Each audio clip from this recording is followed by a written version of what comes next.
ময়না আর রোদ্দুরের কথা শুনতে পেয়ে অদ্ভুত কাণ্ড করলো গুঞ্জা। হ্যাঁ বন্ধুরা, এমনটাই দেখা যাবে। তাই সম্পূর্ণ জানতে ভিডিওটিতে লাইক দেওয়া, চ্যানেলটি সাবস্ক্রাইব করে দেখতে থাকুন। গল্পের শুরুতেই দেখা যাবে রোদ্দুর গুঞ্জার কাছ থেকে বাড়িতে চলে আসে, আর বাড়িতে এসেই বড় মাকে বলা কথাগুলো রোদ্দুরের মনে পড়তে থাকে আর বলতে থাকে, না না, মায়ের সঙ্গে তখন ওরকম ভাবে আমি কেন কথা বললাম। দূর, ভালো লাগছে না আমার কিছু। এই ময়নাটার জন্যই না সবকিছু হচ্ছে। ময়নাটার জন্যই যত বাড়াবাড়ি হয়ে যাচ্ছে আমার। আর ভালো লাগছে না। ঠিক তখনই ময়না এক কাপ চা নিয়ে রোদ্দুরের সামনে এসে দাঁড়ায়। তখন রোদ্দুর বলতে থাকে, আমি বলেছি তোমাকে চা খাবো? আমার ব্যাপারে না তোমাকে ভাবতে হবে না, বুঝতে পেরেছো? তখন ময়না বলতে থাকে, আচ্ছা ঠিক আছে, পরে থেকে ভাববো না। এখন চাটা এনেছি, এখন খেয়ে নিন। এই বলে রোদ্দুরের কাছে চায়ের কাপটা রেখে ময়না পড়তে বসে। তখন ময়নার হাতে বইগুলো দেখে রোদ্দুর চমকে যায় আর বলতে থাকে, এই বইগুলো তুমি কোথায় পেলে? তখন ময়না বলতে থাকে, বড় মা নামায় দিছে। তখন রোদ্দুর বলে, নামায় দিছে মানে? তারপর রুদ্র বইগুলো দেখে খুশি হয়ে যায় আর বলতে থাকে, মা এই বইগুলো রেখে দিয়েছিল এত যত্ন করে? তখন ময়না বলতে থাকে, হ্যাঁ, মা তো এরকমই, কিন্তু আপনি তো সেটা বুঝতে পারেন না। তখন রুদ্র বলতে থাকে, তুমি বেশি বোঝো আমার থেকে, তুমি জানো আমি বুঝতে পারি না? তখন ময়না বলতে থাকে, হ্যাঁ, আপনি তো বুঝতেই পারেন না। এই বলে রৌদ্রকে বলতে থাকে, দেন তো, বইখান দেন, আমি এখন পড়ুম। তারপর রৌদ্র বলে, তুমি এখন এগুলো পড়বে না, তুমি পরীক্ষা দেবে? তা কবে পরীক্ষা, তুমি সেটা জানো? কিছুই তো জানো না। আর পরীক্ষার রেজাল্ট যে কেমন হয়েছে কে জানে। পড়তে তো বসোই না। আমি যখন এই পরীক্ষাটা দিয়েছিলাম জানো তো, আমি সারাক্ষণ টেবিলে বসে থাকতাম, সারাক্ষণ পড়তাম, রাত জেগেও পড়তাম। মা আমার জন্য মাঝরাতে কফিও নিয়ে আসতো। আর তোমাকে তো দেখি ঢেই ঢেই করে নাচো আর পড়তেও বসো না। তখন ময়না বলতে থাকে, শুনেন, এখন না এত কিছু বলার দরকার নাই। আপনিই তো বললেন, বৃক্ষ তোমার নাম কি ফলে পরিচয়, তাইলে না আপনার এত কথা বলতে হইব না। আমার পরীক্ষার রেজাল্ট দেখলে আপনি বুঝবেন, ঠিক আছে? আর আমি কি পরীক্ষা দিছি না দিছি সেটা তো আমিই জানি। আর আমি এখন পড়ুম, এত কথা কইেন না তো। তখনই রৌদ্র বলতে থাকে, তুমি তো সবকিছু পারো তাই না? তাহলে আমার টেবিলটা থেকে উঠে দেখাও দেখি। তখন ময়না বলতে থাকে, কেন? তারপর রৌদ্র বলতে থাকে, শোনো, আমি না পড়তে বসবো, ওঠো। তারপরে ময়না বই নিয়ে সে ওর শোয়ার পাটিটা বিছিয়েই সেখানে বসে পড়ে। তারপরে রৌদ্র বলতে থাকে, শোনো, আমি না রেস্ট নেব, ঘুমোবো। আর লাইটটা অন থাকলে তো ঘুমোতেও পারবো না। তারপর ময়না বইগুলো নিয়ে বাহিরে যায় বলতে থাকে, আপনি বললেই পারতেন যে আমাকে এই ঘর থেকে চলে যেতে, তাহলে তো আমি চলেই যেতাম।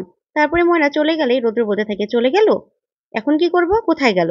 তারপর রৌদ্র এক বোতল জল নেয় আর জলগুলো খেতে থাকে। খেয়ে জলের বোতলটা খালি করেই তারপর ময়নার পিছু পিছু যেতে থাকে আর ময়নাকে খুঁজতে থাকে। তারপরে রৌদ্র বলতে থাকে, ময়না কোথায় যেতে পারে? মায়ের রুমে? না, মায়ের রুমে তো এখন যাবে না। তারপরেই ডাইনিং রুমে গিয়ে বলতে থাকে, এখানে কি আছে? তারপরে উঁকি মেরে দেখে ময়না বসে বসে পড়ছে। তারপরে রোদ্দুর উঁকি মেরে ময়নাকে দেখতে থাকে আর বলতে থাকে, এত রাগ, এখানে এসে পড়ছে? তারপরেই উঁকি মেরে মেরে বারবার করে দেখতে থাকে রুদ্রর। ওইদিকে বজ্র এসে দেখে ফেলে। তখন বজ্র রৌদ্রের কাণ্ড দেখে চমকে যায়। তখনই বেহালকে ডেকে আনে আর ডেকে এনে বলতে থাকে, দেখ রৌদ্রকে কি করছে। তারপরে বেহাল আর বজ্র আসে আর এসে বলতে থাকে, কি রে দা ভাই, এখানে কি করছিস? বউকে উকি মেরে মেরে দেখা হচ্ছে, বউ ওখানে পড়ছে। তখনই রৌদ্র বলে, চুপ চুপ কর। তারপরে ময়না ওদের শব্দ পেয়ে উঠে আসে। তারপরেই রৌদ্র বলতে থাকে, আরে আমার জলের বোতলে জল ছিল না, তাই তো জল নিতে এসেছিলাম। আমার খেয়াল কি আর কেউ রাখে? শুধু মুখে মুখে বড় বড় কথা। আমার জলটুকু নেই, সেই খেয়ালও কারোরই নেই। তখন ময়না বলতে থাকে, আপনার জল নেই বোতলে? দিন, আমি জলের বোতলটা ভরে দিচ্ছি।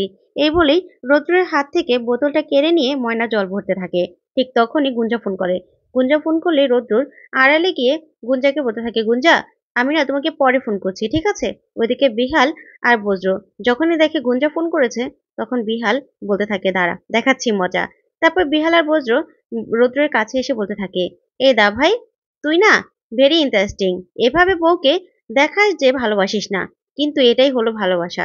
না হলে বউ পড়তে বসেছে, তুই এরকম করে উকি চুকি মেরে দেখতে আসছি, দেখতে আসতি একটা জলের বোতল, খালি জলের বোতল নিয়ে। তখন রৌদ্র চমকে যায় আর ওইদিকে এই কথাগুলো সব গুঞ্জা শুনতে পায়।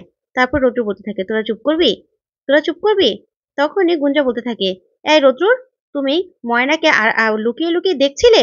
তখন গুঞ্জার এই কথা শুনে রৌদ্র বলতে থাকে, না না গুঞ্জা, তেমন কিছুই না, আমি তোমাকে বললাম তো পরে ফোন করি। তখন বিহালরা আবার আসে আর আবার এসে বলতে থাকে, দা ভাই, তুই না আসলে লুকোতে পারবি না। তুই না ময়না বৌদিকে ঠিক ভালোবেসে ফেলেছিস, সেটা আমরা জানি। এটা তোর ভালোবাসাই, না হলে এরকমটা তুই করতেই পারতি না। তখন গুঞ্জা এই কথাগুলো শুনতে থাকে আর রৌদ্রের সাথে সাথে ফোনটা কেটে দেয়। তারপর বলতে থাকে, তোরা না বেশি বাড়াবাড়ি করছিস কিন্তু বিহাল। তখন বিহাল মুচকি হাসতে থাকে। ওইদিকে গুঞ্জা বলতে থাকে, ফোনটা কেটে দিল, দাঁড়াও আবার ফোন করছি। এই বলে গুঞ্জা আবার ফোন করতে থাকে। তখন রৌদ্র ফোনটা রিসিভ করে বলতে থাকে, গুঞ্জা তোমাকে বললাম তো, জানো তো বাড়ির কি অবস্থা, তাই তো তোমাকে বললাম যে আমি একটু পরে ফোন করছি।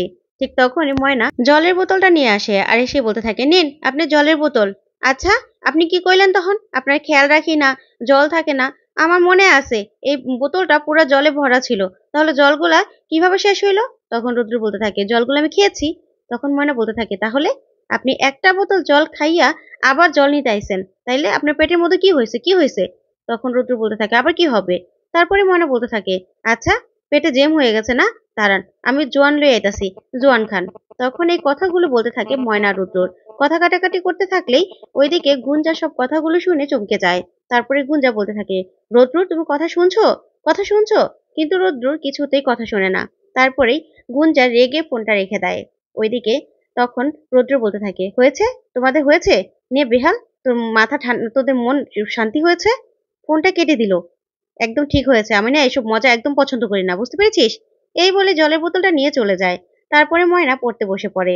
তখন বেহাল আর বজ্র এগুলো নিয়ে হাসাহাসি করতে থাকে। বজ্র বলতে থাকে, দেখেছিস, আমি বলেছিলাম না, এটা না কোনো অন্যরকম কিছু না, আসলে দাভাইয়ের মনের মধ্যেও না ময়নার জন্য জায়গা হয়ে গেছে।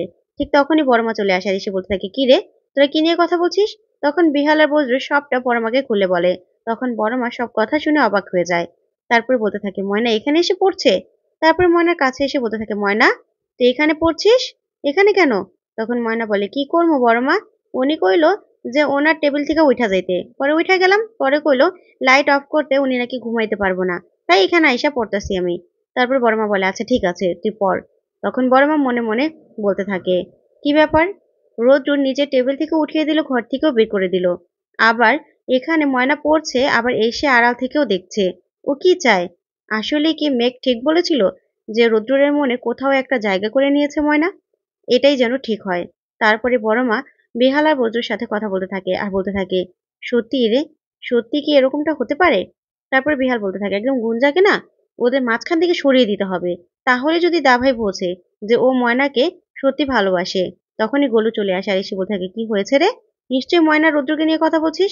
তখন বিহালরা বলতে থাকে, হ্যাঁ, ভাবছি কিছু একটা ধামাকা করতে হবে ওদের দুজনকে এক করতে, কিন্তু কি করা যায় সেটাই বুঝতে পারছি না। আচ্ছা গোলু, তুমি আমার সাথে থাকবে তো? তখন গোলু বলে, হ্যাঁ, থাকবো তো।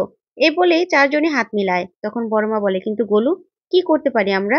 তারপরে গোলু বলে, আচ্ছা সেটা দেখা যাবে, কিন্তু কালকে তো দাদার জন্মদিন, তাই সকালে যদি দাদা বাজারে নাও যায় আমাকে কিন্তু বলবে, আমি চলে যাব।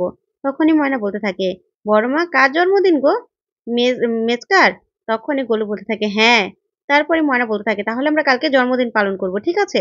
তখন গোলু বলে, জন্মদিন আর কি, ওই বৌদি একটা পায়েস করে আর দুপুরে মাংস দিয়ে ভাত। তখন ময়না বলে, না না, জন্মদিনে যা যা করা হয় সব কিছু আমরা করুম, ঠিক আছে, আমি বরং লিস্ট বানাই দিতেছি। তখন এই বলে ময়না লিস্ট বানাতে থাকে। তখন বড় মাকে গোলু বলতে থাকে, বৌদি আমি তো শুনলাম আজকে কি কি হয়েছিল, তার থেকে ও যদি জন্মদিনের ব্যাপারটা নিয়ে একটু আনন্দে থাকে আর ব্যস্ত থাকে তাহলে সেটাই হোক, ও ওর মতো করে আনন্দ করুক, ঠিক আছে? তারপরে বড় মা বলতে থাকে, ঠিক আছে। তারপরে দেখা যাবে সকাল হলেই সকাল সকাল ময়না উঠোন ঝাড়ু দিচ্ছিল, তখনই গুঞ্জা চলে আসে। গুঞ্জা আসলেই দরজা ধাক্কা দিলেই ময়না গেটটা খুললেই গুঞ্জা ময়নাকে ধাক্কা দিয়ে সরিয়ে দেয় আর বলতে থাকে, রুদ্রুর রুদ্রুর। তখনই হলদে বলতে থাকে, গুঞ্জা দিদি তুমি কেন ময়না ময়না বৌদিকে এভাবে ধাক্কা দিলে? তখন হলদেকে গুঞ্জা যা নয় তা শুনিয়ে রৌদ্রের কাছে চলে যায়। তখন বড়মা বলতে থাকে, কি রে হলদে, কি হয়েছে? তখন হলদে বলতে থাকে, দেখো না, ওই গুঞ্জা ম্যাডাম আইছে, আয় আয় ময়নারে ধাক্কা দিয়ে সরাই দিছে। তখন এই কথা শুনে বড়মা চমকে যায়। তো বন্ধুরা, আজকের আপডেটটি কেমন লাগলো কমেন্ট করে